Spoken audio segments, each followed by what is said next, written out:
What's with you, YouTube? There we go.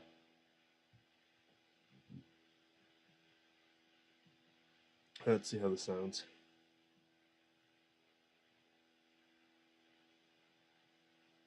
Let's see how this sounds. It's okay. Alrighty. So I have like a progress sheet of what needs to be completed within a certain amount of time for a June 10th release, which I don't know if that's going to happen, but I'd like it to. But for June 5th, which is today, I need to do all of the Matt and Mitzi drawings, the remaining spicy shots, which is easy. I think there's one more, and then a Lubert, Dubert, and Hubert reaction shot. Just a single drawing of them. Should be easy enough. But, yeah.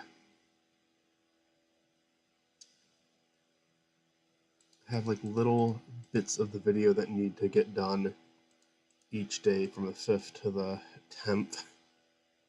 I'm off these next 2 days, so I could even potentially get ahead of myself.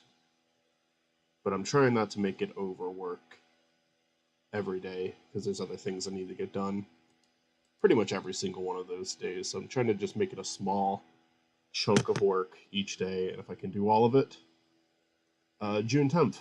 It will come out on June 10th. If I get even a day behind, no, I gotta try to recover myself as quick as possible if that happens. Because even a day behind, I think, will fuck up the whole thing. But anyway. I'll put that over there for now. Gonna start drawing. I guess we'll start with Mitzi. We do already have drones for this video, so I'm gonna pull those up as a color reference. Sorry for the shit mic quality again.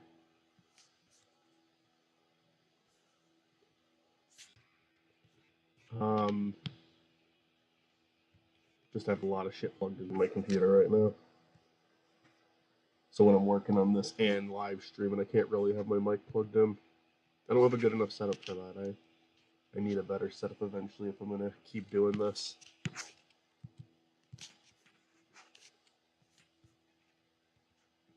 I've got a very casual audience right now, so I think it works out.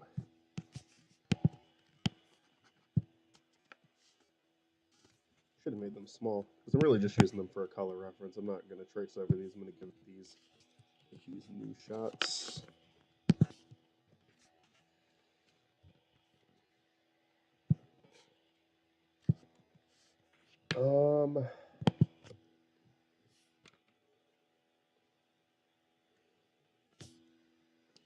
Tablet's not plugged in. That's the problem. Even with my fucking tablet and mouse, I have to switch in and out of them. I do not have a lot of outlets right now at my disposal. So we'll start with Matt. I give Matt a mushroom nose all the time. I don't really know why, but it's just a habit at this point.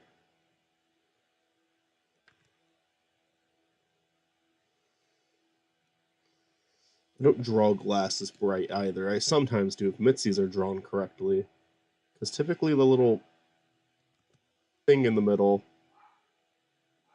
is like on the higher end like that and not in the middle, but I always draw Matt like this, so almost for consistency, I feel like I at least need to keep it like that, unless I like redesign Matt or something.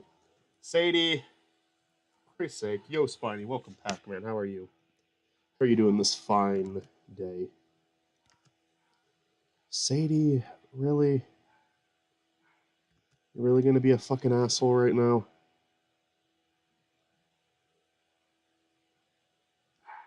That dog has turned me into a cat person, let me tell you that right now.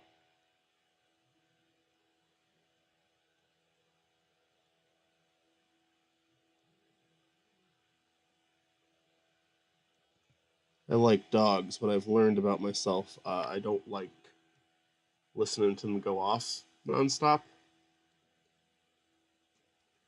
And sometimes I feel like Sadie's untrainable in that sense. because no matter what I do, she will just go on and on. I have to go down there and calm her down, which is fine and dandy, but it doesn't stop her from doing it again like 5 seconds later. So I don't think I'll do a dog again. As much as I love her, I don't want to listen to that every single day of my life.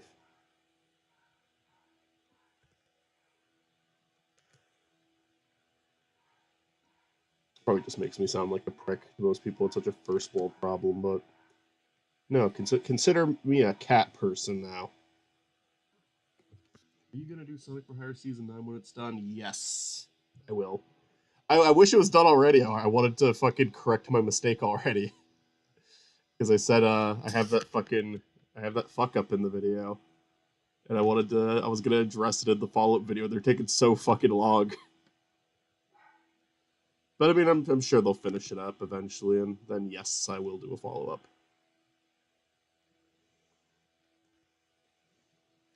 And just from that point on, I'll probably follow up any season they do afterwards. I don't know if they'll do another one. It's hard to say for sure. But yeah, I'll absolutely do another one. More web show videos too. I think with big web show videos, it's going to be like one every 6 months. That's kind of my plan now. I know what the next one's going to be, but I'm not going to start working on it until I get a couple of other projects done, like this one. I do Sonic for Hire. It's not going to count as one of those 6 month videos because it's not going to be a big video. It's going to be talking about one season of the show. It'll probably be like not 10 minutes at most. I'll say this on stream. I like season 9 so far. I like it in the sense that it's still dorkly humor. You know, it's gonna be pretty it's gonna be pretty hit or miss depending on who you are. I grew up with it, so I do see a little bit of charm in it still. But I'm not gonna blame someone who doesn't find those especially funny.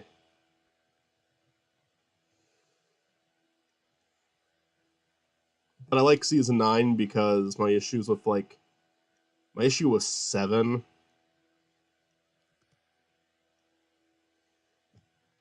was that I felt like it was trying to do this big story, but it didn't. I felt like it didn't really have a plan. It wanted the episodes to stand out and do a big story, and I think most of the time that doesn't work. I haven't seen it work that many times. BoJack kind of, but even then, BoJack. I mean, it felt like its narrative took top priority.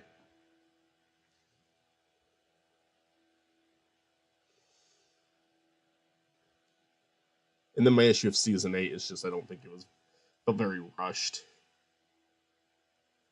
but I think that it probably was rushed. I think that Rooster Teeth probably expected a full season to be done at a certain point, even though they really could have just waited for fucking ever. I mean, not forever because they're not around anymore, but could have waited around longer than they gave them since they didn't even release a show properly. I'm not gonna let Rooster Teeth off the hook for that one. That was so fucking stupid. I think I know more about that than the creators of the show, honestly, because they did not seem that phased by it. They could have made more of a fuss about it. Honestly, I think they could have. I think they should have. Forgot to separate Matt and this new drawing of Matt. So congratulations. Ah, fuck off. Your own layer now, Matt. Your mini Matt is your own layer. I like uh I like how the new season they've just been taking their time with it and releasing longer episodes and kind of get to play around with the other characters a little bit better that way. And if you want to do a more complicated story, a longer runtime absolutely goes a long way.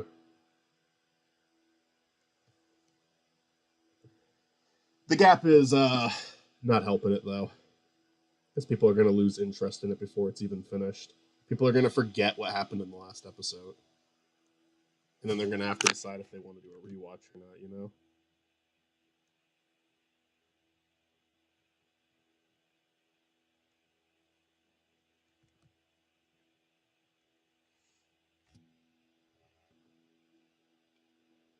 The next web show video I'm doing is a complicated one. Without saying too much, it's the first time I don't really know how I feel about the person who made it. But I do want to talk about it. But I'm also not a fucking drama channel, so I'm not gonna talk about controversial shit too much. But I probably need to at least address it, especially since I did talk about Rooster Teeth in the For Hire video, so it's like... It's been like 8 months. Yeah, since the last one, and I forgot everything that happened. Yeah, honestly, like, they need to... I think once they... Because I do believe they're going to get back on track with it. The same thing happened with Mega Man Dies at the end. I think what they're going to need to do is they're going to need to... I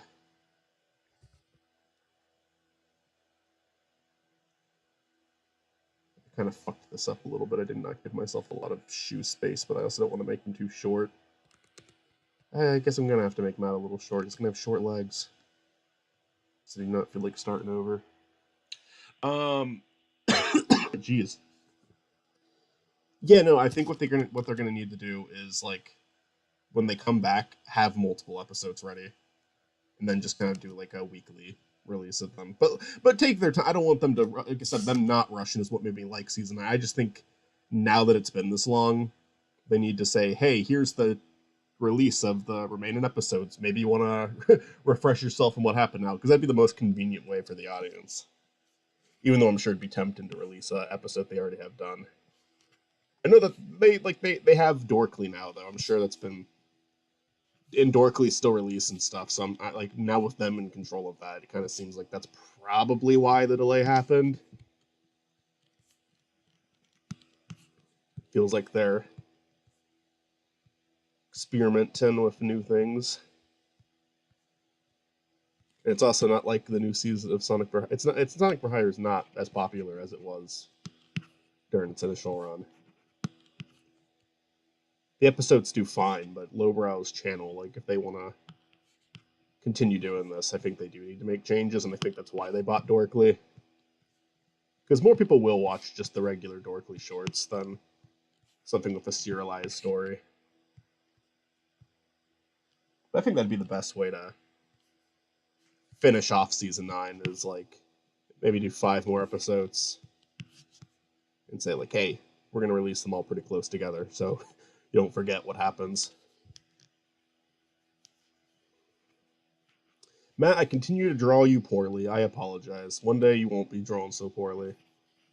I'm kind of getting comfortable with how I draw Mitzi. I'm kind of getting comfortable with how I draw Chris.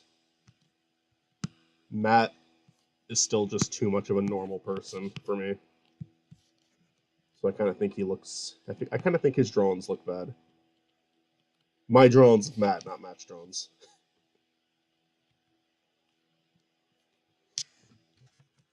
How are you, Matt? 2. Now, the rest of Matt's shots here are going to be pretty easy.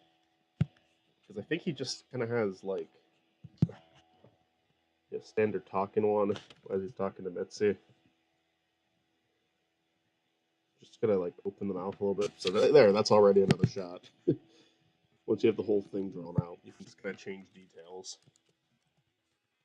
I do redraw a lot of shit. I don't feel bad about doing this. It's lazy, but I could cheap out and just make them move in PNGs like I used to on my old channel. Now we need one of him looking forward, because he's actually going to be talking to Spiny. So we'll change the pupils. Gonna keep the mouth. Some minor details that help the videos have a little bit more life, despite not actually being animated. I would like to do a fully animated one. Hi, Toon Buffoon. Welcome. I would like to do a fully animated episode one time, but it would be short, is the thing. And it would have to be like a special occasion. Or even just like a fully animated scene in one. But I need to learn more. I need to learn more about that shit before I can do that. Whew.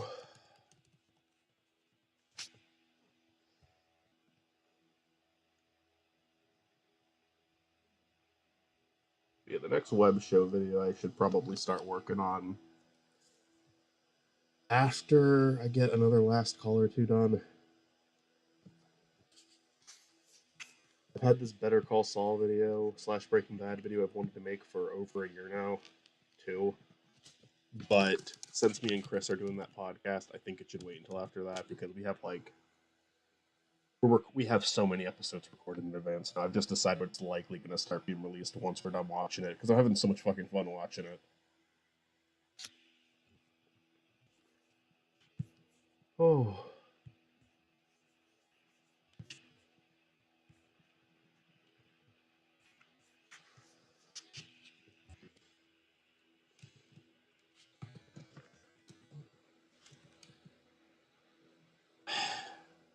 You know what the problem here is that I just kind of noticed? I'm gonna need to redo that because he's looking way too. Spiny is so much smaller than Matt. Matt needs to be looking down. I do that a lot. I do that a lot where characters are not making an actual eye contact with each other. I should put a little bit more effort into actually make sure they're looking. If I'm making the effort to redraw them, I might as well make sure that they're actually looking at them.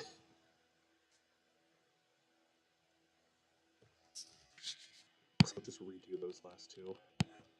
Really easy. Really easy once you have the character drawn out. So party mat 6. Yes.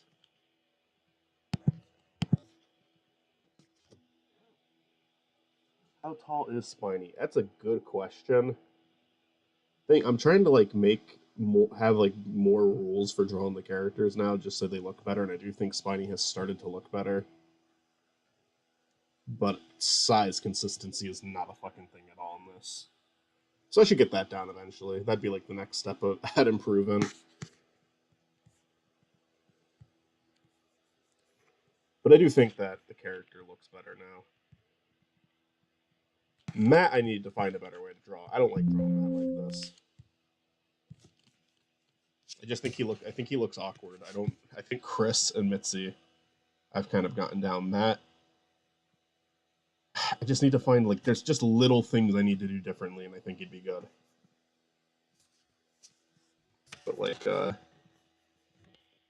put Spiny on the screen for a second just to give an example of what I'm talking about.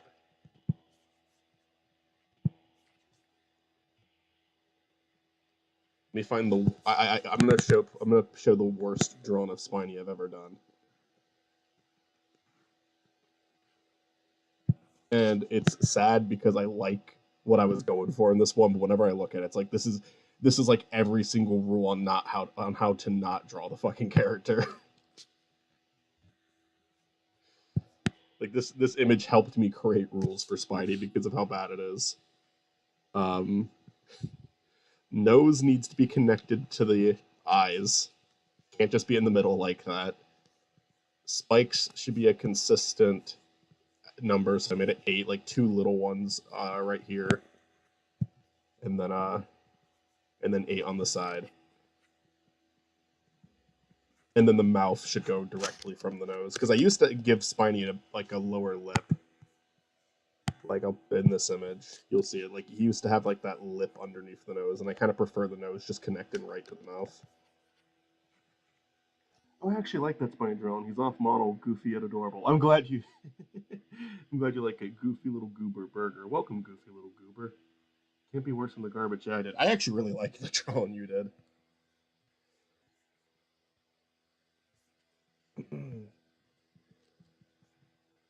It is the first and currently only time that someone, other than me, and I guess Matt, because Matt does do comics too, did a drawing of my character from any of like the shit I used to make. Like, just I've been doing YouTube for such a long time. It's the first one anyone drew a character I made, other than, like I said, other than Matt, who does it too. And that'll always be a special drawing for that reason.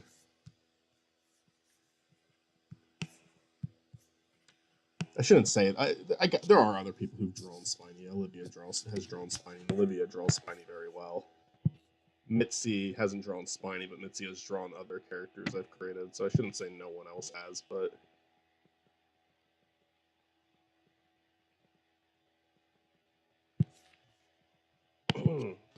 That's the first time someone who watches my videos,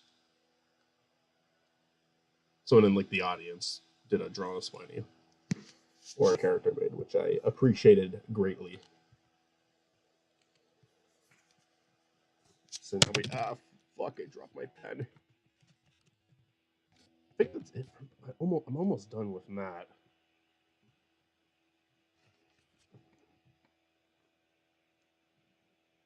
And then I gotta draw Mitzi a few times.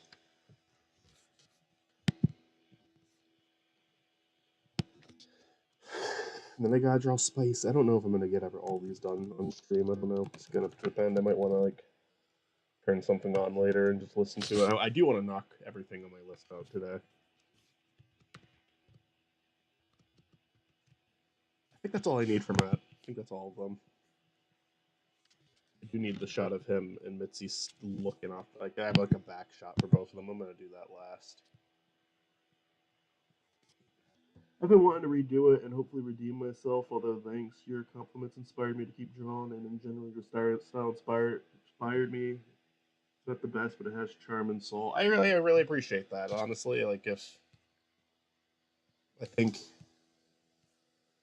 that's the best compliment any artist, whether you're drawing or filmmaking or making music, like that's the best compliment your art can ever receive. Is just it inspired someone to keep at it. So I appreciate that a lot.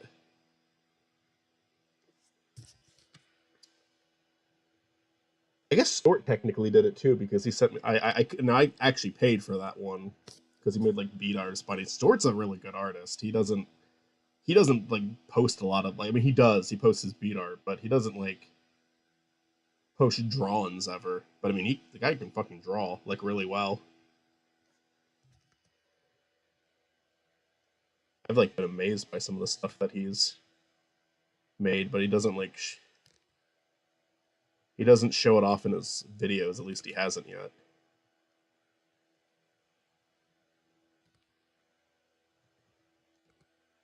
Stort and Olivia are like insanely good artists. So is Mitzi. I'm just gonna start complimenting everyone now, but like Mitzi's a really good artist. Mitzi doesn't.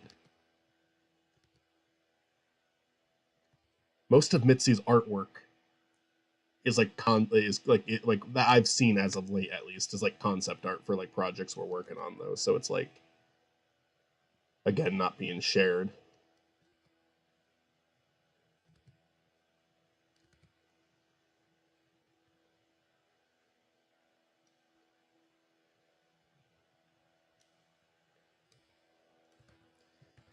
And once again, I'm screwing myself because I'm drawing the character too big, and then I'm not gonna have room for the arms and legs. I always draw the face too fucking big. That's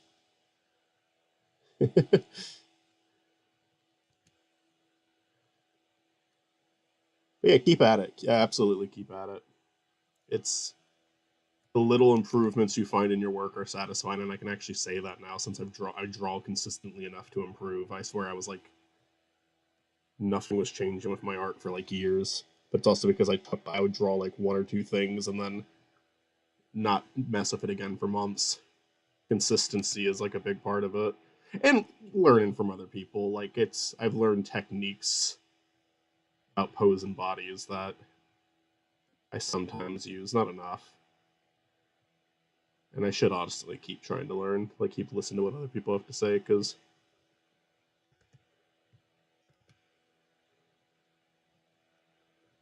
yeah.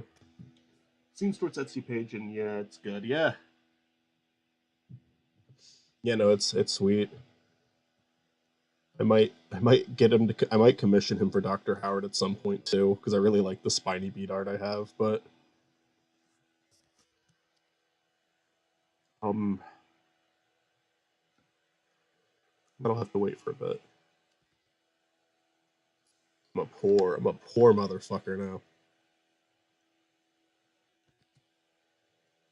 Not poor, but I have too many fucking expenses. So I don't have a lot of money for commissions, and I went a little overboard with that last year. But I wanted to get my Seth Kearsley drawn before he stopped doing it. So I don't know. I have no idea how long he'll we'll be going with those. I was just like, yeah, I gotta get Seth Kearsley in there before it's too late.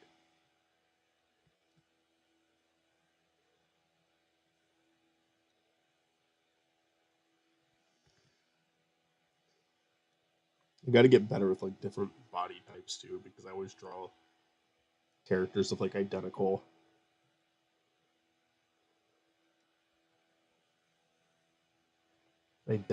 like body shapes, and that's no good. That's boring.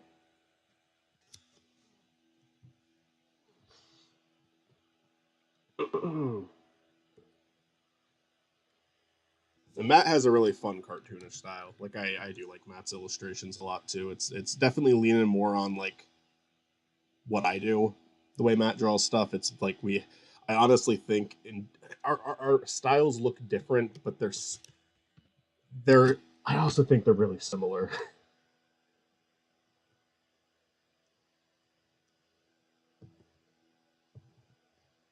I think they kind of give off the same expressions a lot of the time.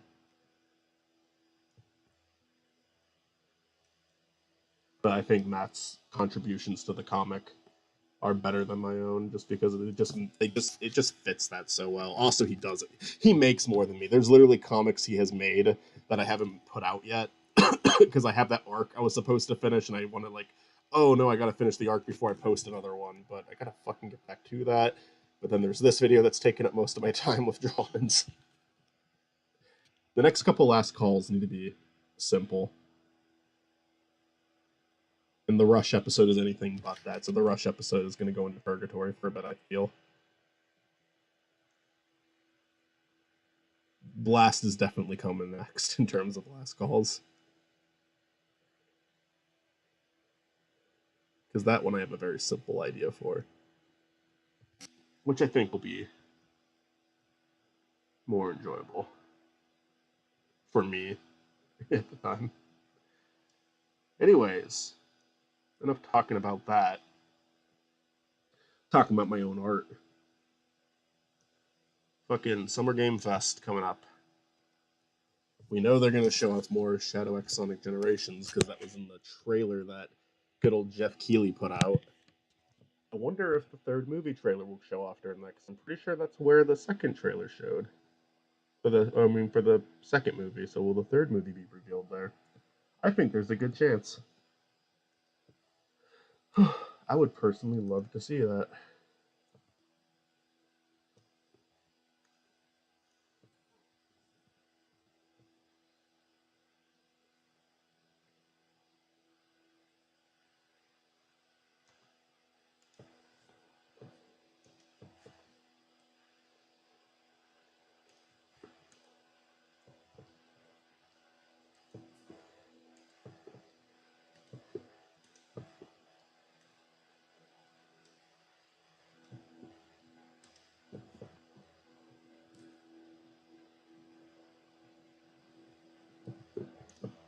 Baba Booey.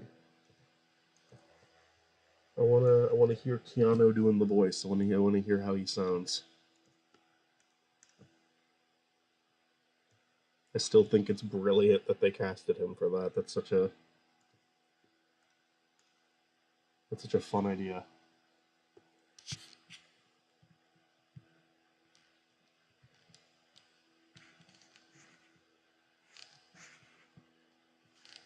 I normally draw Mitsu with pupils, but I think just to make things easier on me, not going to this time. Why didn't you color in the full nose? Why did you do that to me?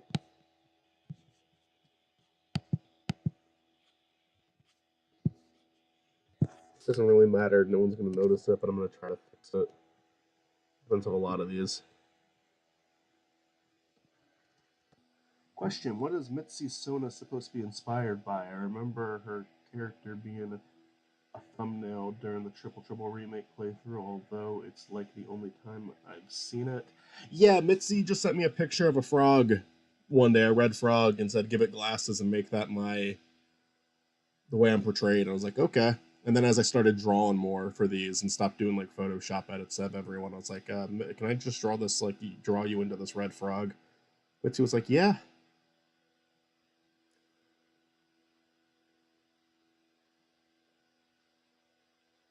Mitzi is Mitzi is they them, by the way, but that's not like, I'm sure if Mitzi were here, they would either say nothing or correct it politely.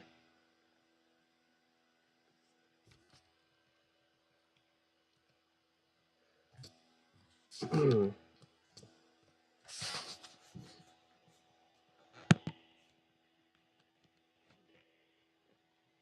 yeah, no, Mitzi just really likes frogs. There's like a whole other series that we did like so many times, so many years, and not so many years in the past, but it was like her. We did a D&D podcast for a brief period of time, and we had a lot of visuals for that. And Mitzi's character had a pet frog. Like Mitzi just likes frogs. I think that's how this happened. No one ever picked up on that part of me. Oh yeah, no, no worry. I mean, you're not gonna know unless someone says anything.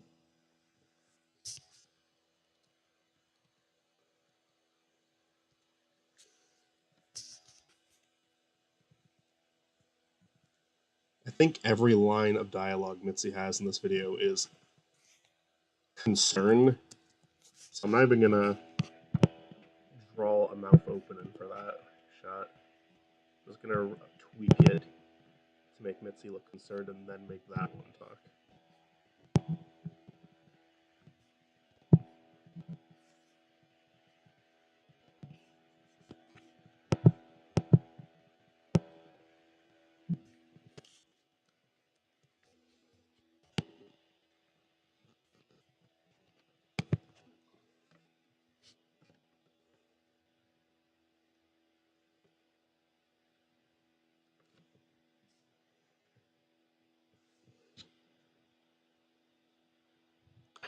I think her glasses will just change shape to show Mitzi's concerned.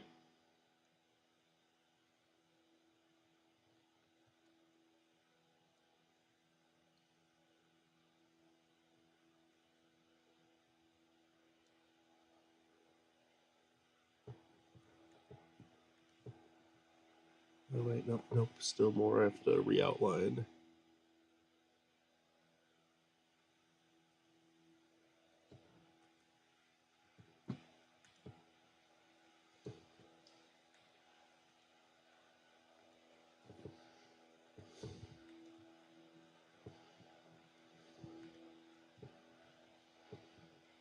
Baba Booey?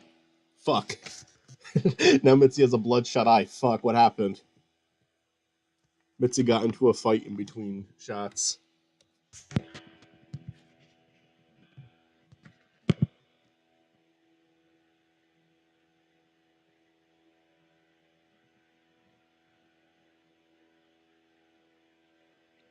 Which character would Mitzi most likely be to fight?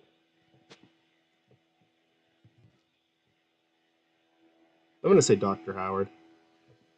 I think Mitzi's like the one character that would have Spiney's back if they witnessed Dr. Howard's pure evil. I think all the other characters would find it funny, but Mitzi would be the one saying, "Fuck off, Howard."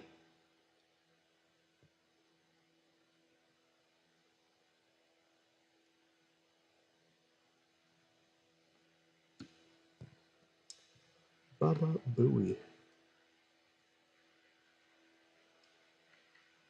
Fuck. All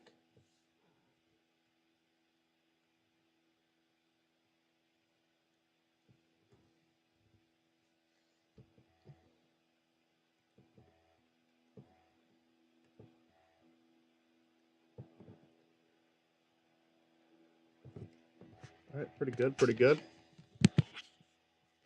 Once again, there are marks all over my drawing.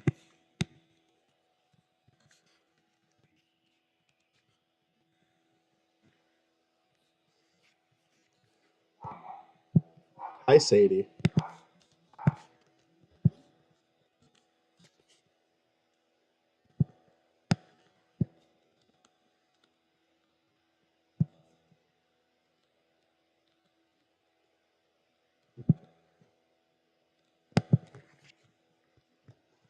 I should just have a picture of Sadie that pops up every time you hear barking, like Matt does on Hollow Victories.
I wish Adobe was a little bit more precise with just knowing what I wanted filled in.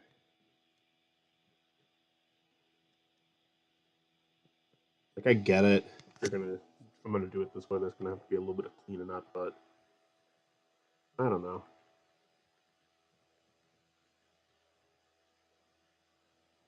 That's like a good use of AI. Fill in the gaps. If it was fucking up too much, then I guess make it so you can toggle it on and off. But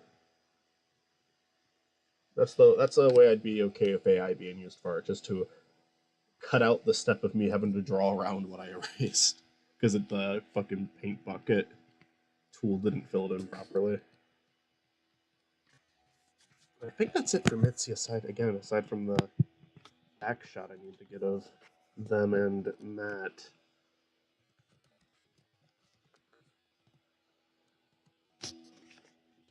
Um. Alrighty.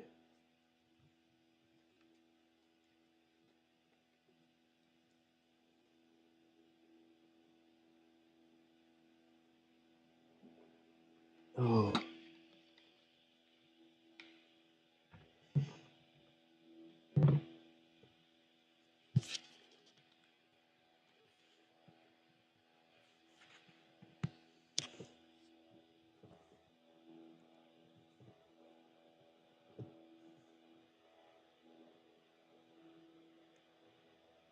So I think I'm just gonna needs to be more than that. I'm gonna draw Matt in the corner that he needs to be in.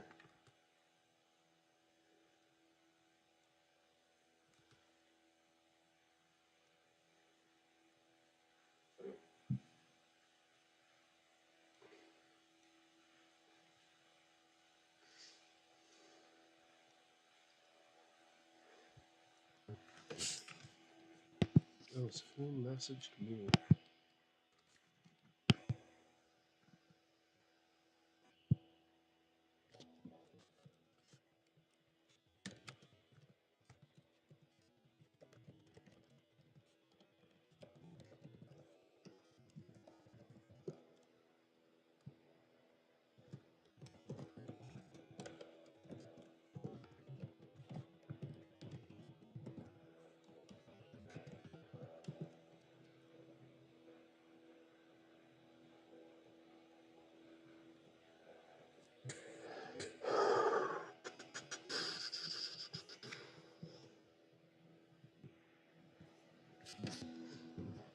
Matt could be like the Knuckles of this show. He kind of looks like Knuckles with this back shot.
doodling. Hi, Matt. How goes hogging the year? Going okay, I suppose. I have like Okay. a list of stuff to complete. I want to get it out on the 10th. I really do. So I made myself a big list of stuff I need to do every day. Today's the day I'm drawing you and Mitzi. Fun. And I'm almost done. This is actually your last drawing. It kind of looks like shit, but here we go.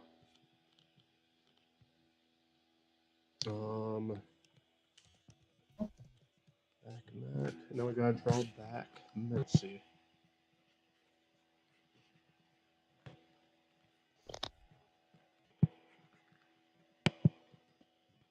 What are you up to? Not much. You working today? No, I'm not.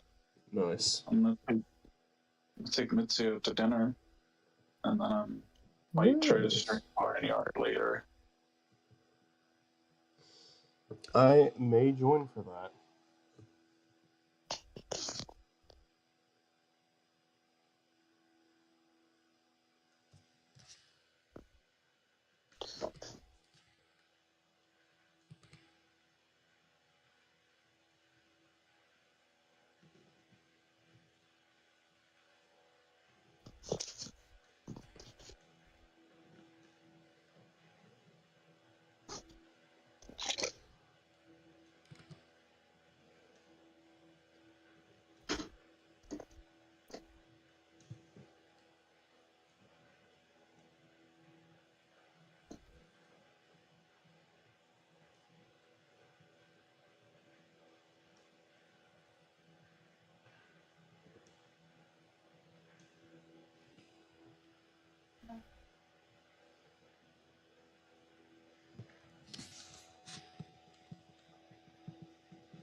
Yay, Barnyard for GameCube. Says Tomb Buffoon.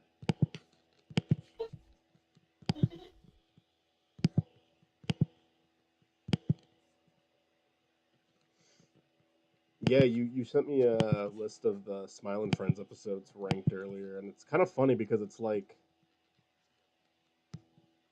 I'm completely with you that it's I don't think there's a bad episode in the batch yet. I think that the thing that's funny about it though is like you had like your two bottom episodes are in my top 5, but also two of your top 5 episodes would be in my top 5. Like I think it's like very interchangeable, honestly, of how good most of them are.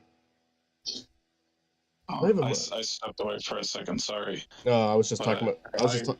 Go ahead. Sorry. I assume you're talking about my Smiling Friends ranking. Yeah. It's tough. I'm like, you could easily convince me to like move any of these.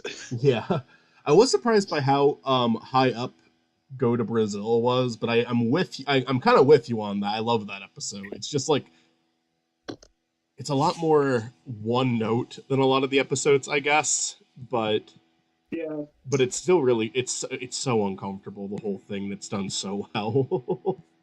My favorite part of that is the boss phone call, just because of how much of a normal person he seems in there, and it's so uncomfortable because the clear intention of the call is for like they want him to pay for the trip without admitting that's what they want from him.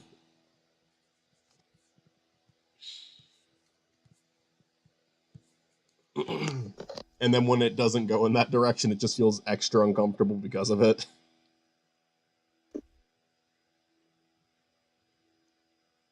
I did really love the last one. I kind of backed down on my opinion on the pacing on a second watch because we were watching it with Chris while we were waiting for you guys to hop on for movie night, and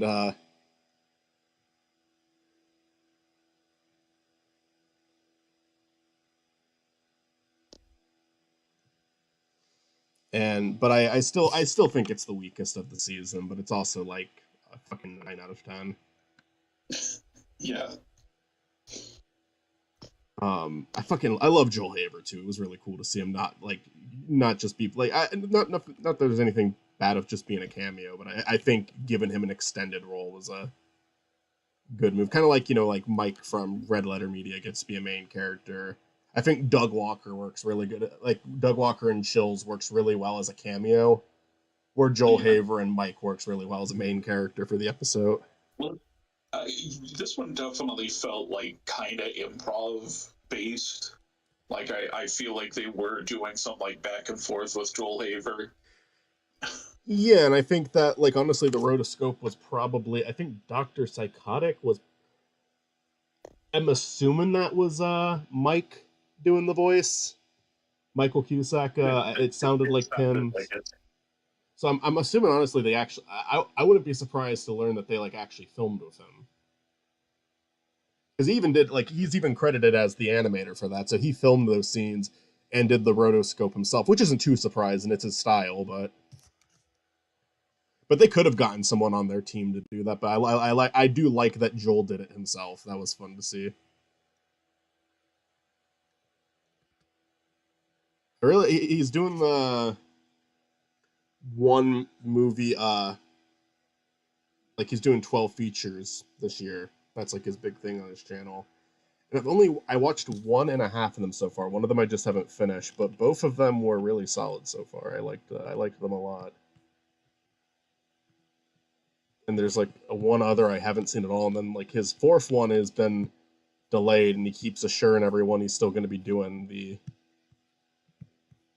12 films in 1 year. He's just going to have to make the next one be a smaller project.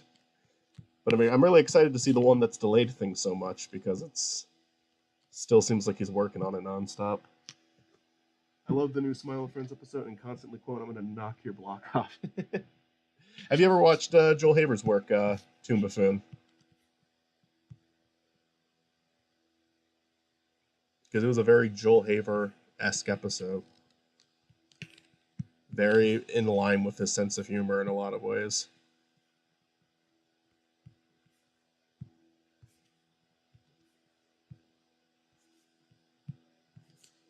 I love when he pulls out the picture of their mom and it's just like a horrible mess paint image.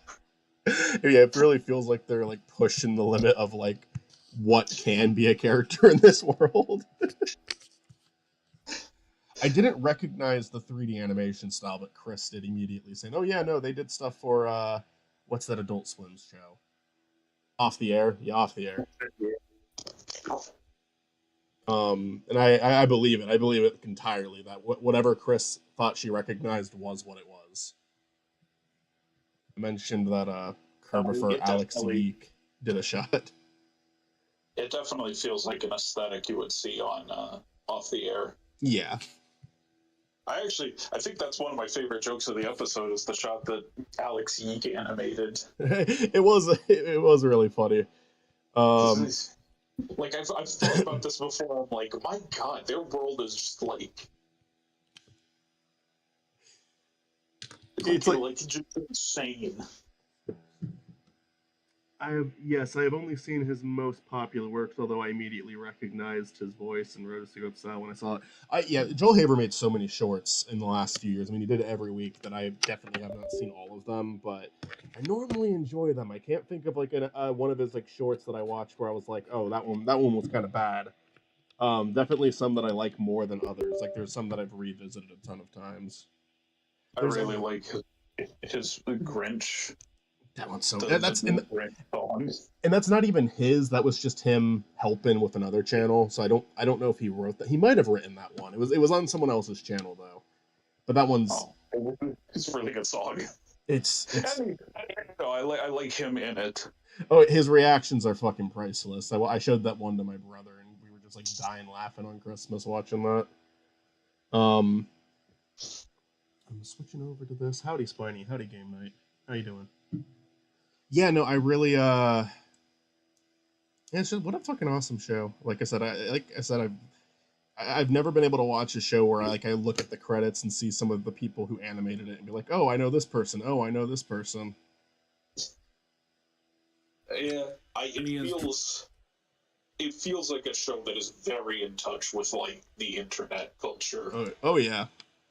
And I mean, it's from guys who like got their start on the internet, so yeah. I feel like Doug Walker. I just fucking knew it. Like I had no heads up on that. I kept saying like in our chat, like saying Doug Walker's gonna appear. Just you wait. I I just feel figured like he such. was. What's I that? believe. Yeah, I was just like, there's like, James Rolfe was a big part of the reason I thought they'd get him, but also like Doug responded to the show positively. They reference him all the fucking time. It's like, why wouldn't Doug be in this at some point? I like the little post that you sent me of it saying like Spiny and Smile and friends like shaking their hand on a Doug Walker cameo.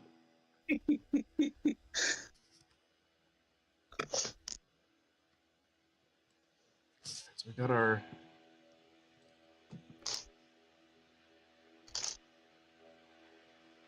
Matt and Mitzi here. I'm just gonna use this typical blue background for now. Maybe I'll give them a better background later. Probably not.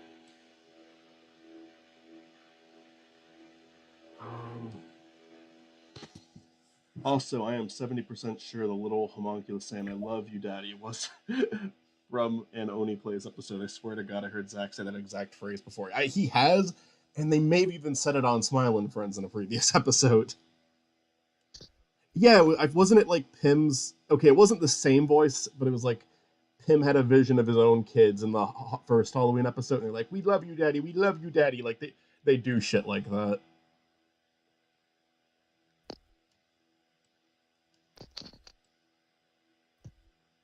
I will say one thing about Smile and Friends that like does happen to me a lot, and I'm okay with it. Is I think it's a show where often, even though a lot of it's like, like so much of it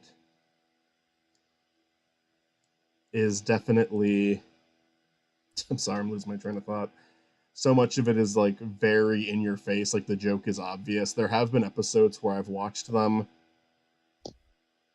and didn't laugh once, and I was like, okay, that was a weaker one, and then on a rewatch, I completely changed my mind about it. I did not enjoy the Frown and Friends episode the first time I saw it. Outside of the Get Out of My Head guy, because that was funny on the first watch too. And the more and more I rewatch that one, I'm like, no, this one's fucking stellar too. I think that a lot of like jokes go past my head like the first time I watch them, because a lot of it is just like finding uncomfortable conversations that people really have.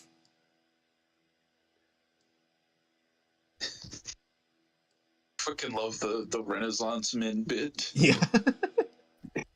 And you see, the first time I watched that episode, that's exactly like an example of like a clip that I just wasn't doing anything for me the first time, because I was like, yeah, that's just a random thing you talked about at the beginning, and now okay, it's here, but like, just how many times have you had a conversation where someone's giving you a hard time saying like, no, that's the full extent. I'm just telling you what I heard. Yeah. But Charlie also tries to use it. But on the other hand, Charlie tries to use it as like a guilt trip to Pim. He's like, "Oh, I said it. You didn't believe me. You didn't listen to me." He's like, "What are you saying?" I didn't know what you were talking about. I didn't know what that meant.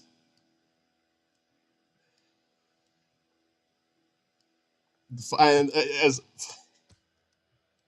I will also say, the fucking Jared Fogle bit got me. Honest to God, the part that got me the most was how offended Charlie was about it, though.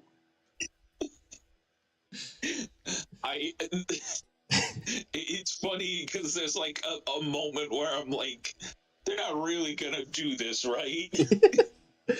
It felt because the thing is, it almost felt like a Family Guy or South Park joke for a second, like them bringing this real person on who did some horrible, like really horrible things, and then it went right back to feeling like a Smile and Friends joke. I will also say And then it went into the dog joke. yeah, the dog. I also have to say, like, none of the jumps. Charlie loves it so much, and then Pim is just like still uncomfortable. Yeah.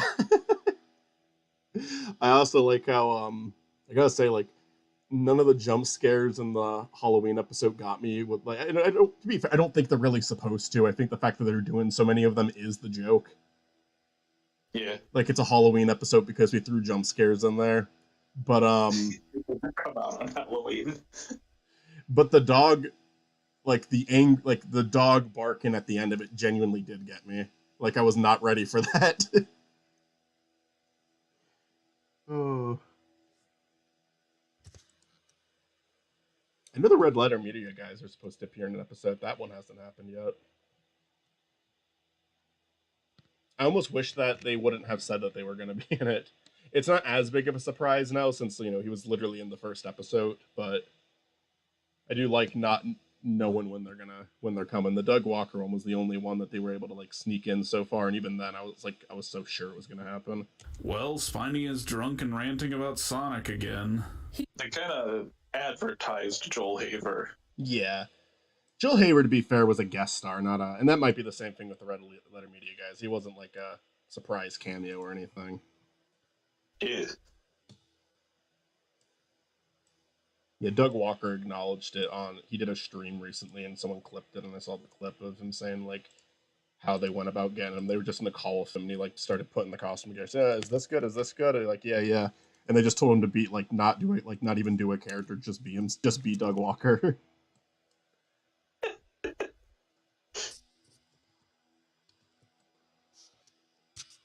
He seems a little more heated than usual.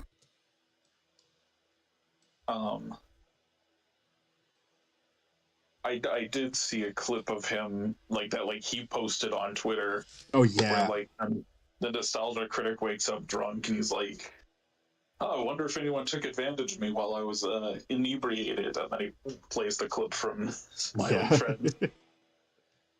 He's had that happen a lot lately. This one was a lot more willing. There was the SpongeBob one too. I think his response to that was really funny. Actually, I'll give Doug that one.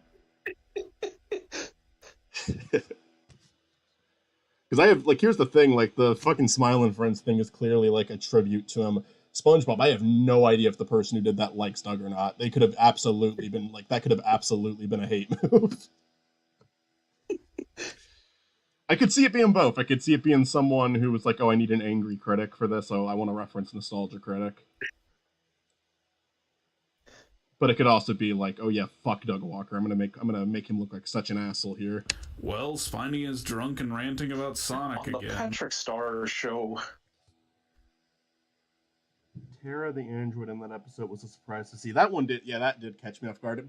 Funny enough, that is something that Zach has talked about a lot on Oni Plays, is the Tara the android. So there is a lot of crossover from Oni Plays. Like there is like a lot of bits on Oni Plays that have kind of made their way into the show, or at least like references.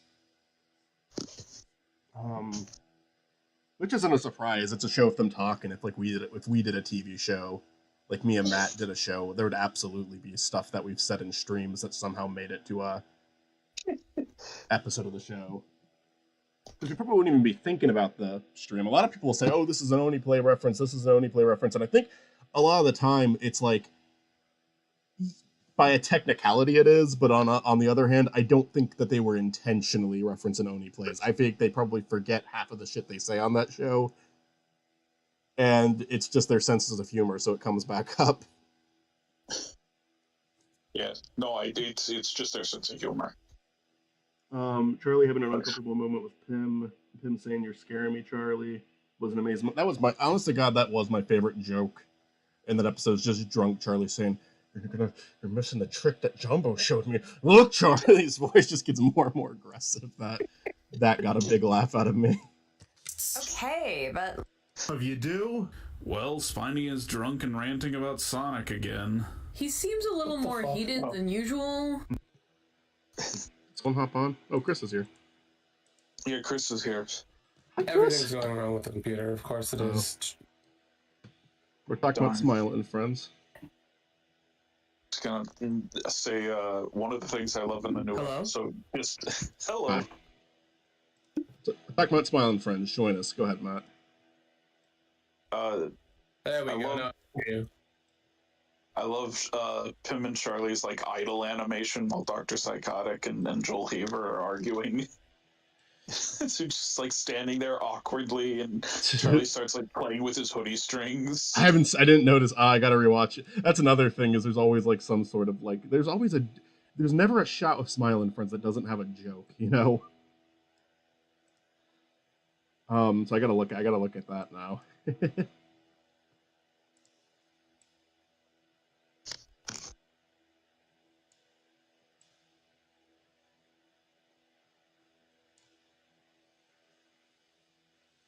Greetings there, Chris. Well, Spiny is drunk and ranting about Sonic again. Well, yeah, I'm playing. I don't think. I don't think Matt and Chris can see what I'm doing right now because I'm not screen sharing them. Hello. But yeah, they're. That was a reference to something in the video.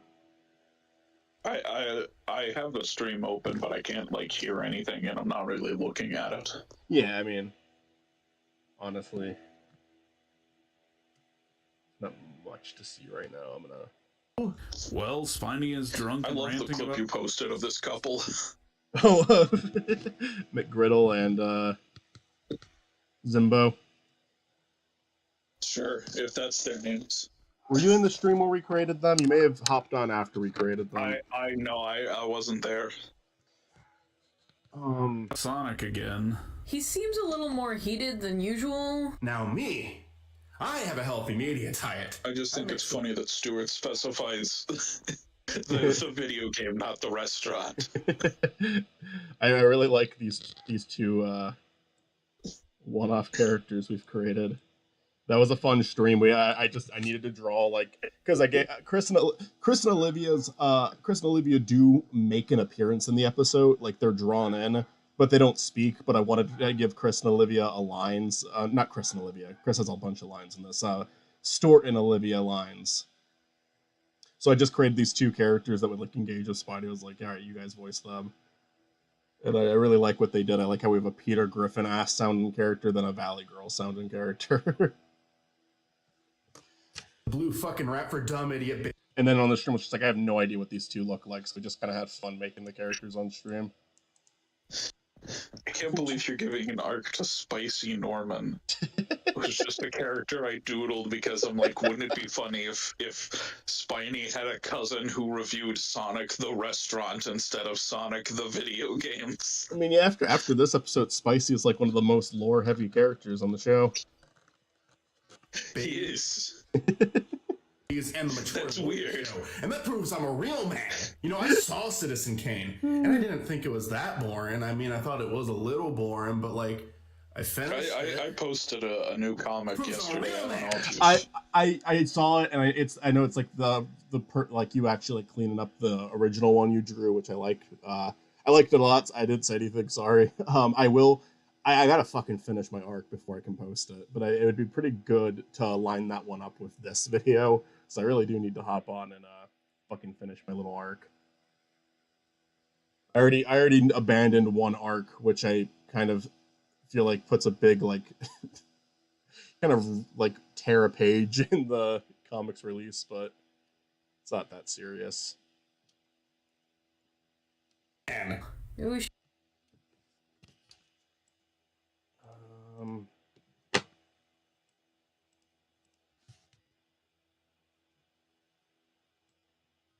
We should go talk to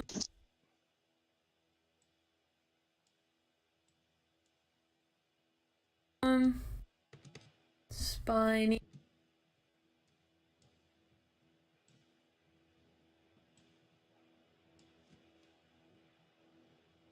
So Mitzi and Matt are kind of taking the place of McGriddle and Zimbo. We've got. I already know what TV series I'm going to review after Barnyard. Oh yeah? I've said it to you. I think I've told you, but I don't want to say it on stream. Damn it, I'll have to ask after stream. Send me a message. Send me a message right now if you wouldn't mind, because I do actually. There's a couple I know you talked about after doing Barnyard. I don't remember if you gave me I'm sure you gave me the concrete answer. I don't remember if there's like several things in my head it could be right now. When we're done with like Chris kind of jokingly said all it takes it's not really a joke, it's true, but Chris kind of jokingly said like you can get me to watch anything if we make a podcast out of it, which is why we're doing Saw now. Once I have all those episodes out, I would like to try to use that as an excuse to get Chris to watch Community. I am very on board for a community rewatch podcast. I hate you, but I'm not joking. That is the best way to get me to do something, though.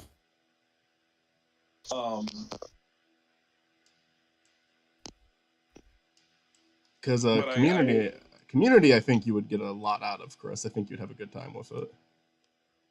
I know what I'm If I gonna just straight up hated it, though. It'd be an interesting podcast. Like every episode's like I don't like it, and I think I'm reevaluating our whole friendship. Like by the end of it, you think that we're like actually pieces of shit for liking it.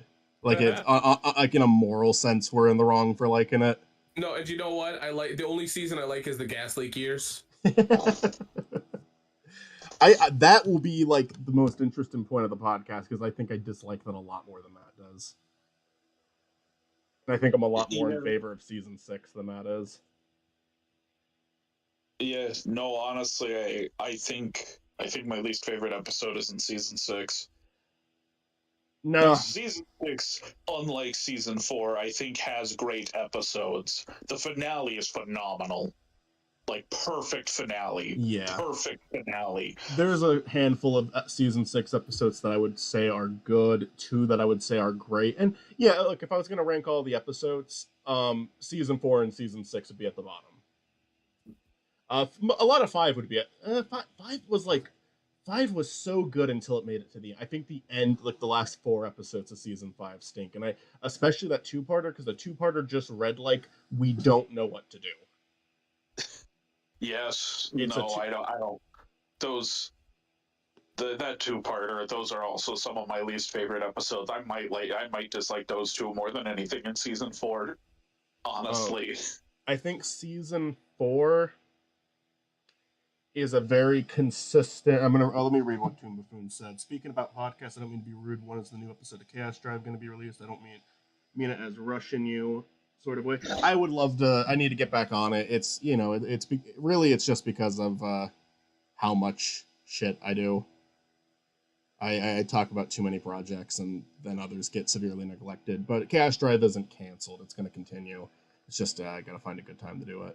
And no, honest to God, you bringing it up makes it more likely that I'll want to revisit it. Because it's like, okay, someone will actually listen to it if I make it, so.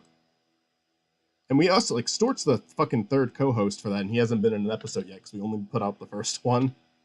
So I'd like to get it out so Stort can be heard, too. Because we recorded... I know we recorded 2 episodes of Stort, and then didn't you and Stort record your own episode, Chris? The other episode just didn't turn out well. Oh, okay. But the other 2 we did, I think, turned out pretty well. I'm trying to remember what they... It's been so long, I kind of forget the topics, which is kind of a good thing, because it's going to make editing it a lot more fun. If I'm editing a conversation we just had, I get bored really quickly. If it's something that I don't even fucking remember, I think that's going to be the joy of, like, editing the Better Call Saul podcast, is that it's like, we're recording so far in advance that once I edit them, it's going to be like a new conversation to me. Have to pick up my little sis, so see you later. Have a good one, game night. I really wanted to have the Freddy Got Fingered video out by now. But I'm like, this needs at least a week more before I can put it out. Mm-hmm. And this week there's an episode of Hollow Victories coming out, so I'm just giving myself 2 weeks for it. Yeah. Take your time. I mean, it hasn't been too long either. Probably it'll be done by like Monday or Tuesday next week. It's really close. It's really close to being finished. I've uploaded test versions, but so far they've all gotten blocked, but they also found the clips that are more than 30 seconds. That's my like real trick. I'm like, all right, YouTube, where's the clips that are over 30 seconds? Okay, thank you. I'm kind of like and I respect you for doing that because you're just doing what you have to do. I'm kind of a bitch with that. Like I upload like my dick figures video, you gave me that advice, and I kind of rudely said, no, fuck that. It's good advice. It's what you're supposed to do, but I'm like, no, everything I had in there was in there for a reason. I don't know. I think sometimes it does help my editing process a little, Because honestly, like, I don't want to hold on a shot for like too long, you know. Yeah. No, I hear you.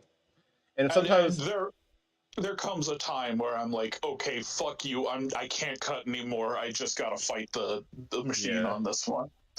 Yeah. Luckily with Dick figures, the solution to that was filing a claim that they just didn't respond to. The only issue with that is that's what happened with the Super Mario Brothers Macklin Zatch, which I will. I don't know why I haven't just redisputed that yet. It's been pure laziness. It doesn't even affect me in any way because it's not a channel I'm active on anymore. Or that active on. I do technically still upload videos there. It's a good video. Yeah, I want to get it back up. I kind of feel bad for having it. It's been down for more than a year, so I feel bad about it, but I'll get it back up. It's inconsequential for me because I can just watch it on my hard drive, but I'm sure other people would like to see it. Yeah. Yeah. Spiny. I don't know. I might have it saved somewhere. I mean, I can Google Drive it to you if there's ever a night where it's like I need to see this right now. But I'll also just try to get the fucking video fixed. You doing all right, buddy? Ooh. Clearly. You don't seem fine. Oh, we've got fucking mental expert health over here, Matt. If anyone listened to the stream, that is a line I severely fucked up. But I thought it was funny because Spiney's really drunk, so I'm like, all right, you know what? That's how Spiney actually said it. You're being a fucking asshole, Spiny. It's also a scene where Spiny is attempting to mock Matt, so it kind of works good against Spiney's favor there. That he's like making fun of Matt and can't even speak a normal sentence while doing so. Alright, let's just settle down for a second. I think that was Mitzi's last line, so I think that's the last time I have to do Mitzi talking.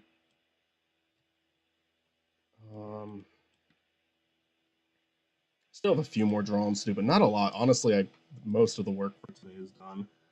Is this what Sonic Blast Withdrawal... Spiny looks troubled. Is this what Sonic Blast Withdrawal does to him? Yes.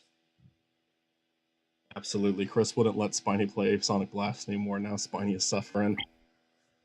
Alright, let's just settle down for a second. I am being real. Hey,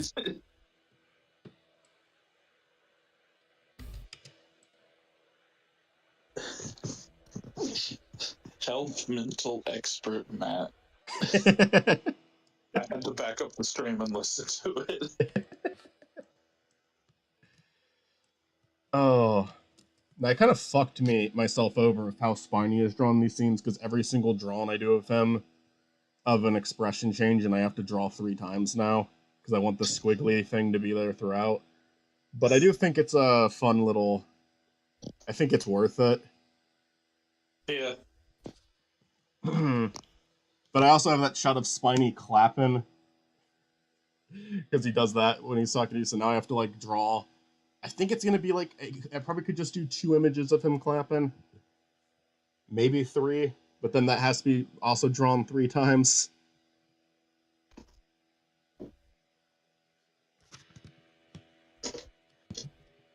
Shit. Spiny. You doing alright, buddy? Clearly. You're right, Chris. Yeah, I dropped my phone on my face. you don't seem fine. I hate the fucking you're on your phone late at night, just looking at it, and then plops you on the face. Yeah. It's like kind of like having your earbuds like caught on something and they just tug out of your ears. It's a very brief anger, but it is the most severe anger a person is able to feel. Yeah.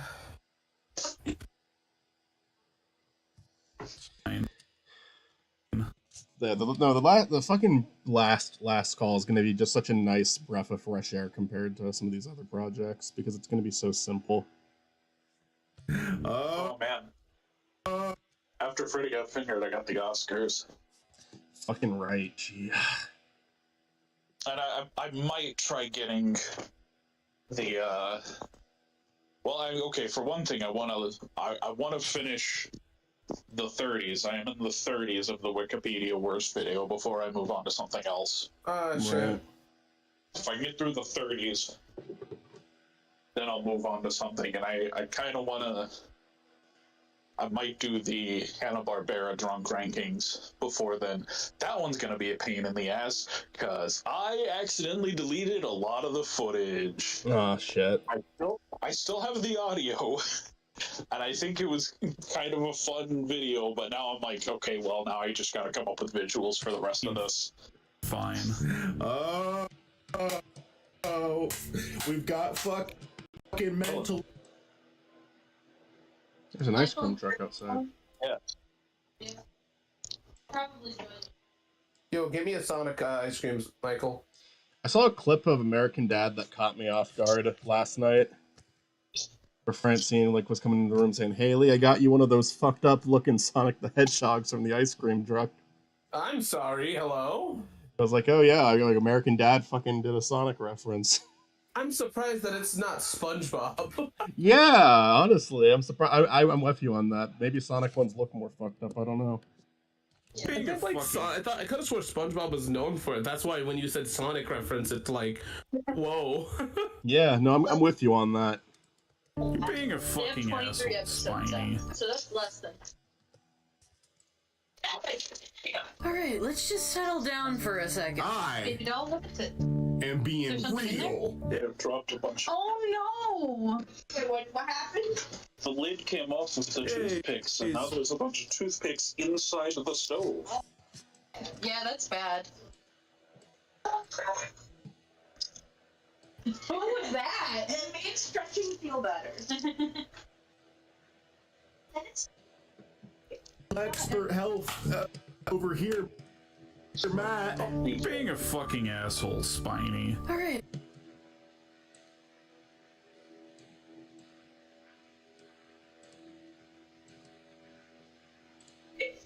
I'm gonna go back to drawing now. I have more scenes to add these guys into, but... Oh, there I am. Hi! There you Oh, are. my friend Winter. You're with Spiny and Matt, and Spiny looks like he's gonna murder both of you. Yeah.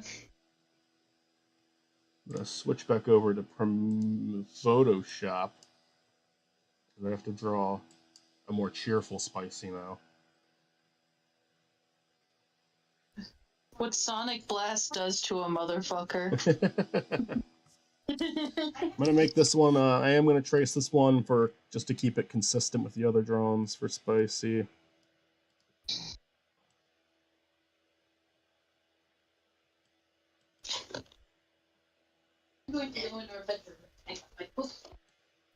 Any idea what time you're? I don't know if Matt's even close to his microphone right now. Oh, yeah, plug my tablet back in. Chris, what day do you want to watch more Saul?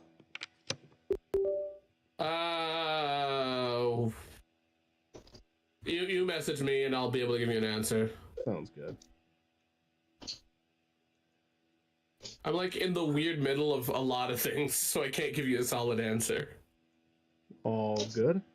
I'm off the next 2 days, that's why I ask. So getting one in during and that will be fun because we won't have to actually record anything. We just have to watch them and have Stuart watch them. I think if you're okay with that setup, I think that's a good way to do it. Oh, that's perfect. Just so we can continue to have Stuart on board for all of them, but also not slow down the process due to the availability. I don't know. Maybe I'm being a dick with that one, but I feel like that's a good idea. What does that even mean? How are you being a dick? Oh, Sadie Mae. No, just I don't want not to rush Stuart, but it is we would be watching the show very slowly if we don't if Stuart doesn't catch up on his own. I mean, I'd like to have Stuart as well, but honestly, I think Stuart should on his own time, if he's down, rewatch the first 2 seasons so he can just remember all the remember some certain details. He doesn't have to do that. He's seen the show already, but I think that might be beneficial for him. And he said he was having fun rewatching it, so why not rewatch the first 2? He could spend his time other ways. That might be the only thing I could argue.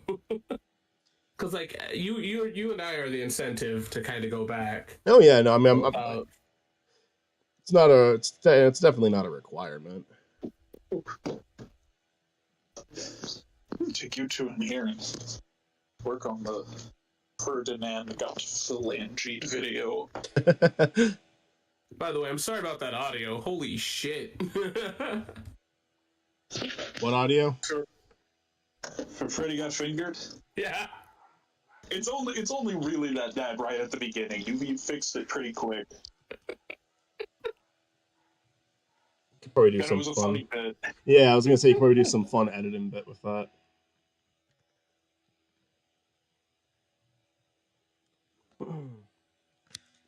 Honest to God, I think the Freddy Got Fingered episode is the one I'm looking for. I've like looked forward the most to for all the ones we've done for that series so far.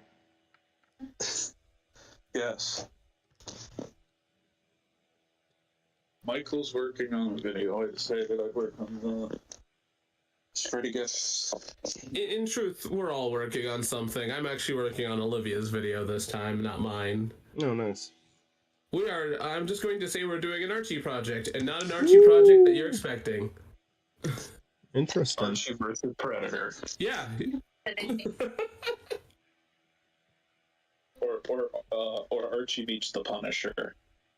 Archie versus Predator was wild. I like that shit. Archie gets punished. Honestly, I know very little about Archie outside of they did Sonic. I'm telling you this, it's not Archie, but it is one of their licenses, and with that being said, it's very obvious once I mention that, because they only have had two big ones outside of Sonic, so...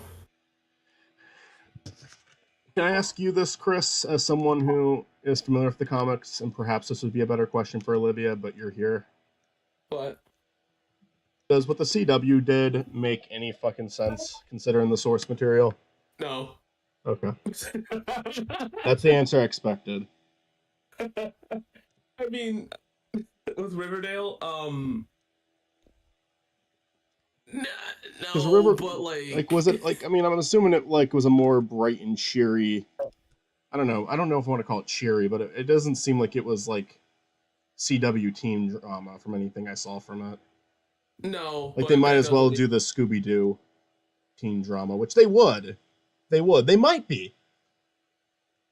I wouldn't be surprised to learn that they do that. I think the thing is, it's not out of the realm of possibility that Archie would eventually go that way. It's because, like, some of the Archie books were a little edgier, like Life with Archie and Life After Archie is where he literally, like, dies in one of the comics. Wasn't CW gonna do fucking Powerpuff Girls? They were a long time ago in a galaxy far, far away. Like, it was a pilot got made, and the pilot was... I guess the people received. Yeah, I guess they saw it and they're like, oh no, we can't put this into the world.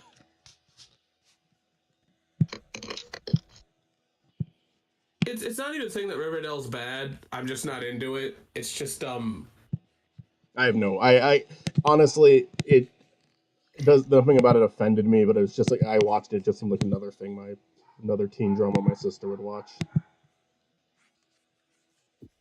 But I mean, if that's your thing, that's all good. I'm in no place to judge, but it felt weird.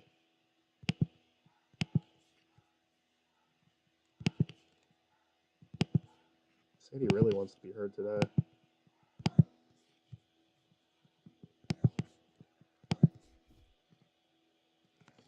Oh, the script got leaked, if I recall. Maybe that's what happened. Maybe the script got leaked.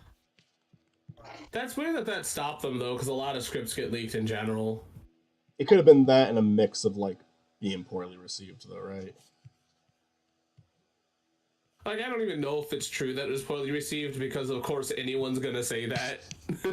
Yeah. Like, the way you say CW and, like, Powerpuff Girls, the first thing people are gonna be like is, no, that sounds bad. Yeah. And it does. It does. I know I said that, like, condescendingly, but, like... I mean, people said the same thing about Last of Us 2 when that got leaked. And I mean, to be fair, people stayed on very much in the bandwagon of not liking it. I don't know, I thought it was interesting.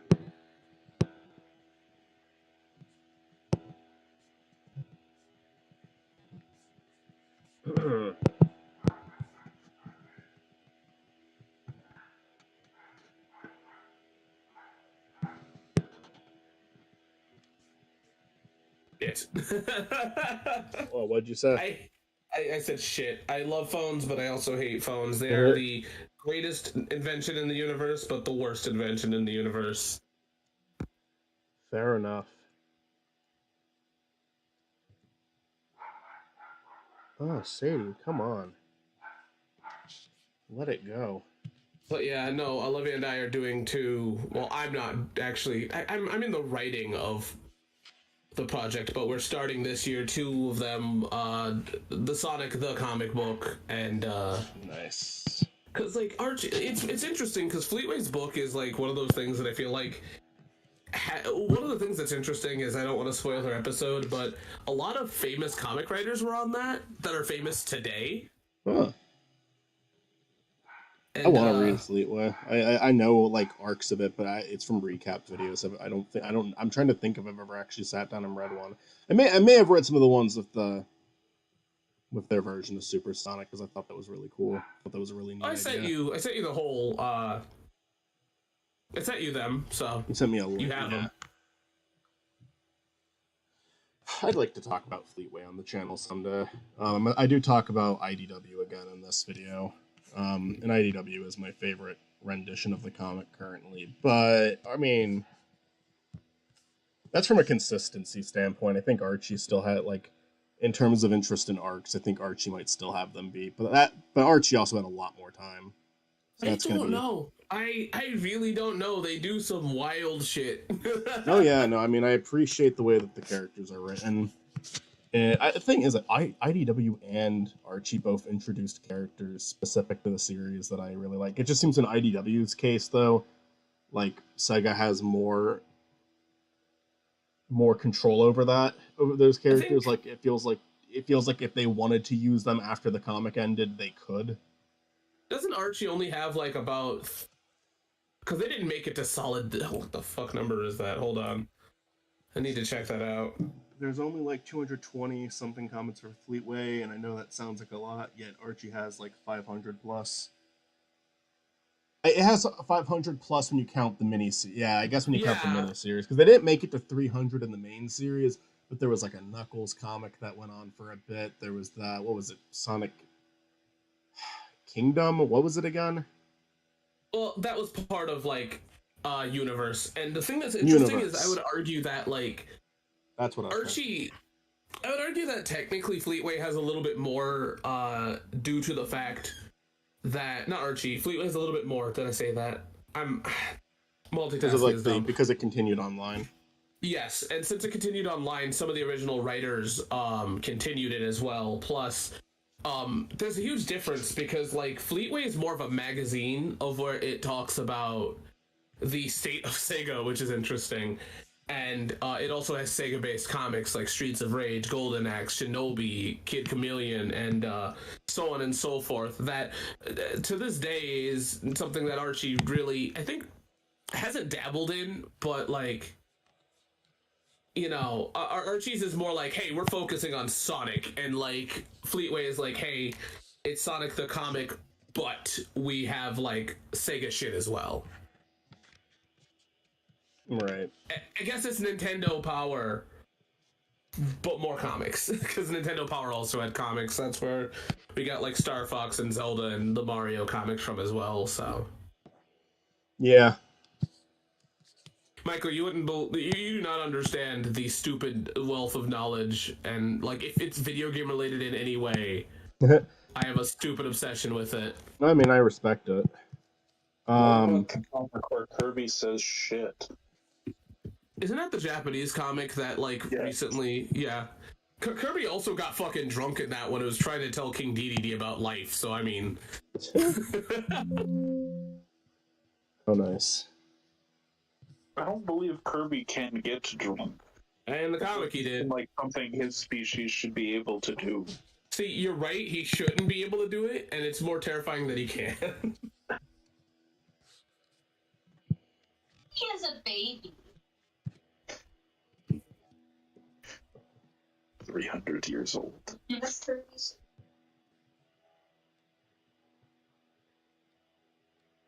A baby. Kirby should be allowed to say fuck.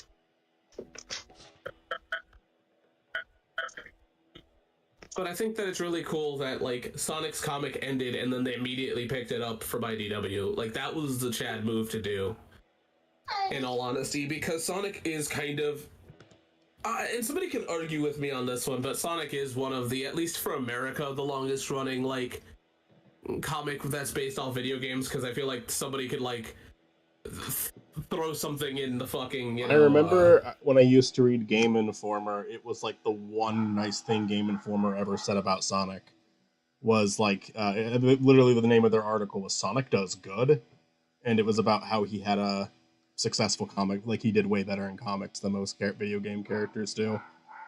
And even then, it was like the nicest thing I think I ever read them say about him, and it was like this tiny part of a page. Like it wasn't even like a full article.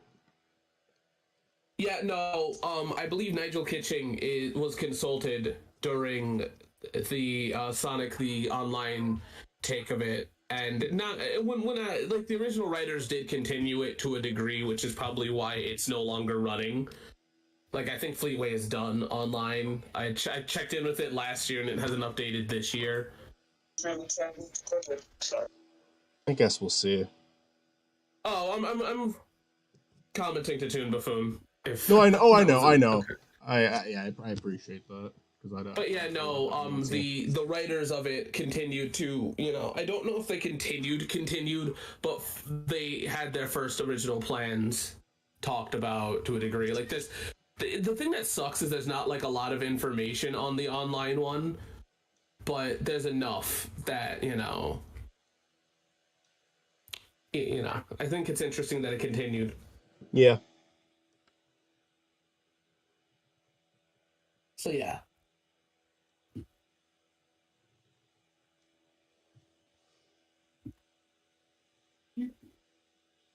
But yeah, no, I think that Sonic is like the Simpsons of cartoon sitcoms, if you know what I mean, because Sonic is like the longest running bitch when it comes to comics, and I appreciate it for that. Yeah, no, I think it's neat that they have that. Like I think it shows how well they did as like a multimedia franchise, because when their games get criticized, at least you can say like, well, their movies are pretty well received. Well, they're pretty well received by fans. Honest to God, I don't think either did especially well with critics.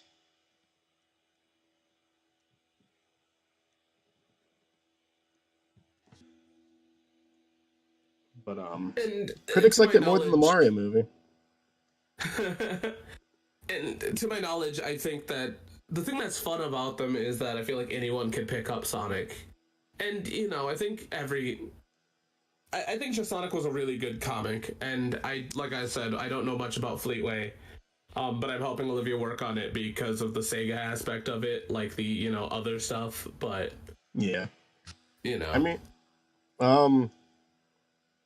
if I start reading those soon, maybe me and Olivia could do like a Chaos Drive episode or something, and Olivia could come on. Yeah, for sure. Because I'd love to talk about Fleetway more. Fleetway is such an interesting part of the series. We're gonna make you read a very specific part of Archie Sonic for a crossover thing, because you're forced to be in Olivia's crossover, whether you like it or not. Once I draw these siblings, I did actually manage to clear off everything on my list today, so I'm happy about that. I wasn't sure if I was going to or not. Streaming does help. I don't know why.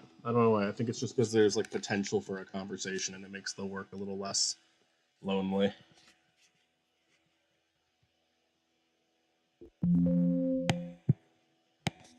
Did I say this already? But I'm gonna say it. Ian Flynn's a fucking amazing writer. Oh, I love Ian Flynn's work. He gets shit on by the community a lot because, of course, he's going to. If you do anything for Sonic, you're going to get shit on. But I think he does a great job. Next time he does a game, you don't have to make them reference other games every 5 seconds. But I'm not even going to blame that one on him. Yeah, I mean, technically, if he wrote both ways a little bit. Yeah, well, if he wrote all those for them, maybe he didn't even think they'd all get used. You know, it's just like here's some examples, and then Sega's like, all right, we're gonna play all of them nonstop. I also think it's better to acknowledge. I think that's what they did with over acknowledging other like games and Frontiers. So much better than just the complete lack of respect for the history that some of the other ones had.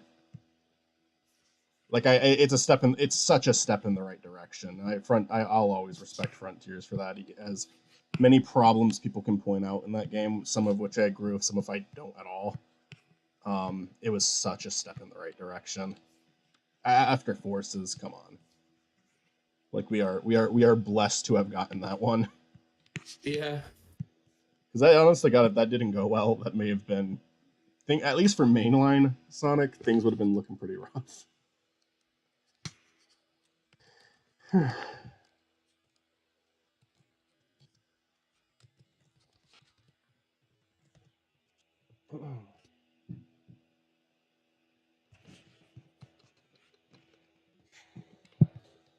What do you think about so Jeff Keighley put out a little trailer for Summer Games Fest? yeah, and it did include Sonic X Shadow Generations footage, so we'll definitely be getting some coverage on that. What do you think about them possibly showing the third movie trailer? Because I feel like that's inevitable. I feel like there's a great chance. I'm not 100% certain about it, just because I'm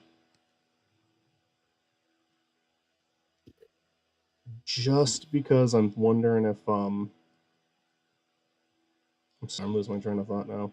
No, I'm scared because I gotta fucking start pushing episodes out before this happens. I mean, just because they did it. My main theory for it is that they did it. They're gonna do it there, and because that's when they showed off the second movie's trailer. It just seems like a good place to do it. Plus, now that the Knuckles show is like, it's been out, people have watched it. I understand that like people were expecting a trailer around the time that was coming out. It's like, of course they're gonna wait for that show to be out for a while before they like move on to the next thing. They want your eyes on this right now. Yeah, but it's been out for a bit, and so maybe now it's time to get to showing that trailer. Because like also we have the game released in December, so we're 6 months away now. 6 months is a reasonable time to. Cool. Could you close the door, bud? It's a reasonable time to show, I feel. Right. Just pull. Yep. 6 months away feels like an alright time to show the first trailer. Maybe it's a little early, but there's definitely other films that had a trailer 6 months prior.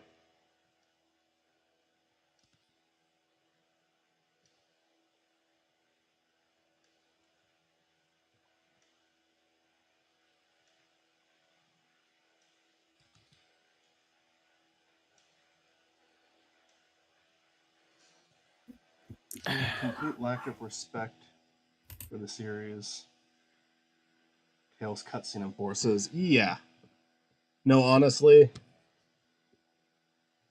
I hate that. Like I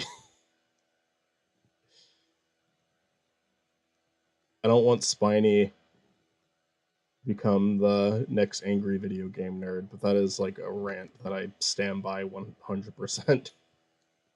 What, that you're not going to become the next angry video game nerd? No. No, just the fucking cutscene that Tails has in Forces with Chaos. Oh shit, I'll be the next angry video game nerd, dude. I'll do that shit. Actually, in my most recent episodes, I kind of get there. I don't even really want to talk. Even angry. I don't even really want to talk it down because I have respect for it just because it's like, I mean, you know, I don't know if we'd be making videos like this without him. I think he started essentially created a genre, but Frontiers. For like the Tails cutscene, Forces. Okay, well, I feel like talking shit about it is kind of. I'm not against it. I'm not either. I honestly, I'm not at all. Like, I think that there's gotta be, if you're gonna praise something, there's gotta be like a mix. Because if you just blindly praise everything, then when you say something positive, it's not gonna mean anything. I like staying on. I try to stay on the positive side just because. I think it's just because I had enough of the other stuff. I've made a lot of videos just shit talking stuff, and I kind of like it's a little bit more fun to actually enjoy the thing you're making videos about? I think just because you're being negative doesn't mean you don't enjoy it. Actually, one of the things, like, I'm doing Star Fox Assault, right? One of my biggest issues with it is that this game openly proves that the philosophy that someone told me about Nintendo needing to do something new with their franchise, right? That's a perfect example of them, like, being full of shit, because Assault was a new style of game. Assault, Command, and really Mini, and they just didn't, they did it and then they let it go, and I have a rant about it, and I'm not gonna not have a rant about it.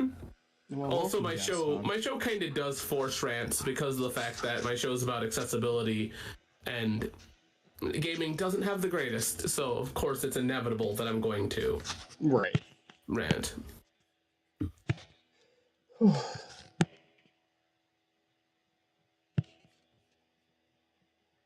Sadie's like, she hasn't barked in a while, so we haven't heard her, but she's been she is like pissed off.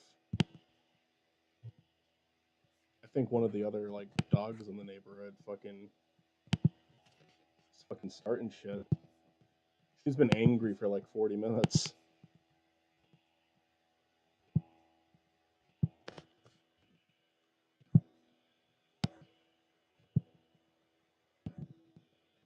Yeah, no, but like I 100% Tomb Buffoon. The fucking cutscene in Frontiers is a great example of why. It's a great example of why sometimes you do need to talk some shit. Because it was warranted after that. That was like such a bad de-escalation of a character that honestly it kind of feels like that's why he was written the way he was in Frontiers. It was just maybe that was all on Ian Flynn. I could believe it. Ian Flynn's the one who took us from Forces to IDW. Like the comic literally takes place right after IDW. You mean before IDW? Frontiers is after, right? Forces is right before IDW. I might have mixed it up. I thought Forces was after. Yeah, that's what I'm saying. Oh, okay. No, Forces is before IDW. Forces. Wait, no, I'm confused. I just find that scene annoying because it rebooted Tails' arc, as you mentioned during that playthrough, which I recently watched. Tails fought Chaos 4 during Adventure, his entire arc becoming independent, so happening in Frontiers is going back and all of that. Do you mean are we accidentally saying Forces and Frontiers? Because him like cowering in fear at Chaos and Forces is what bugs me. IDW takes place after, although there is a prequel comic involved in Infinite. I didn't know that actually. Yeah, no, it's Forces and then IDW. Yeah. IDW is like the aftermath of Forces, and if you read IDW and never played Forces, you would think that Forces actually had a good story, because IDW does a wonderful job following it up. They do more with it's like the world recovering from being invaded, and they do a good job with that. It's an interesting angle to take it at. There's some characters that are paranoid about Sonic going out on his own because they all thought he was dead in that. And they act like human beings. They act like characters that are showing some concern for a friend of theirs.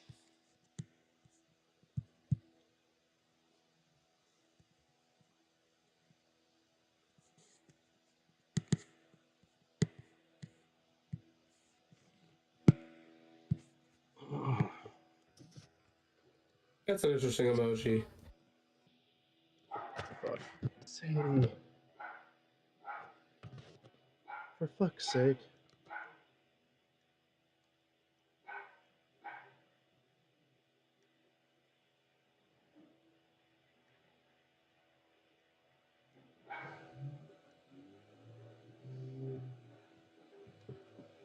This is the last drawing I have to do before I can call it a day.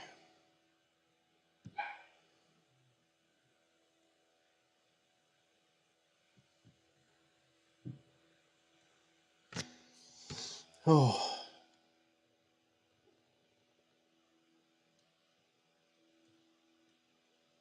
IDWs, yeah, it's kind of like they like understood the potential that Force's story had. Hell, I heard Forces even had like a different like script or whatever, but they said no. I'm sure. I believe the people who probably started working on Forces had like a really solid idea for it, and then shit just went wrong. Because Sega always has to butt in on them. I mean, to be fair here, anything that like doesn't go fans' way, there's always there's a better cut version. So I don't know if that's true or not, you know, because That's true. I could I'm not believe trying to it. shit on people either. I'm just saying, like, you know. I could believe that happened just because it's Sonic Team and they do shit like that. But you are right.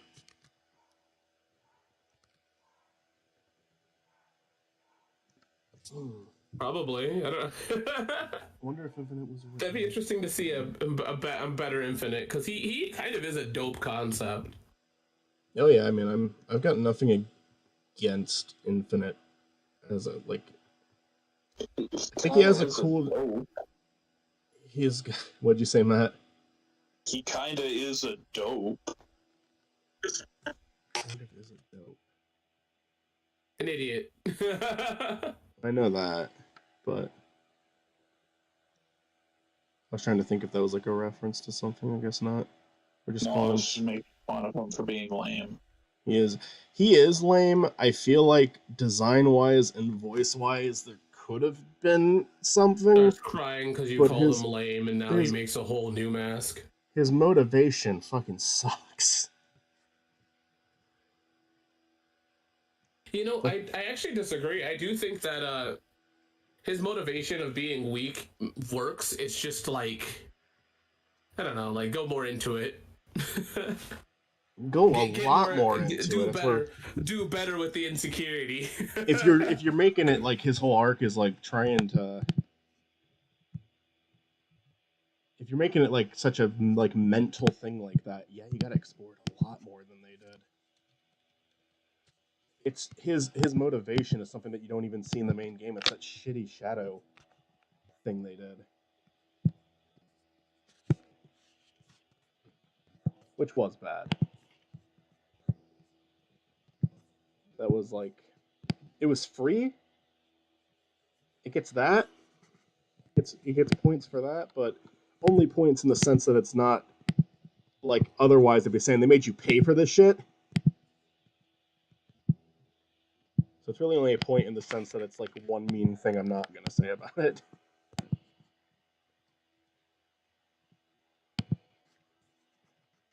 And I forgot to draw part of his shoe and color in the other arm.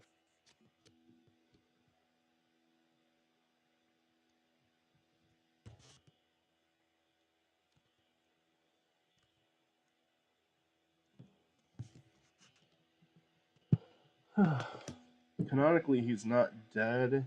In the encyclopedia, it states that he was consumed by the Fox Phantom Rubies, so not dead, just somewhere else. He could. I mean, they could bring him back if they were to do that. I think IDW would be the most appropriate place. Kind of feels like I don't want to sound super rude, but that sounds like the most Kingdom Hearts ass answer ever. What do you mean?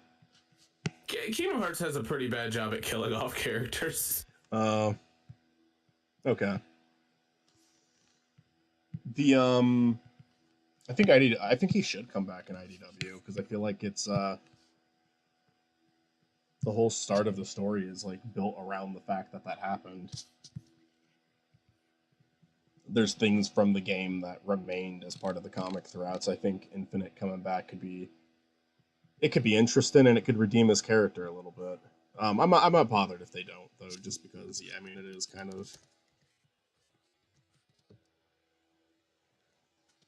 you know, stuck in Sonic Blast for Infinite stuck in Sonic Blast. That'd be great.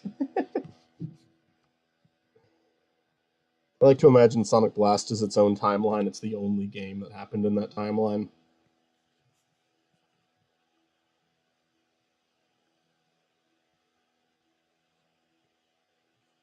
Let me look at my list.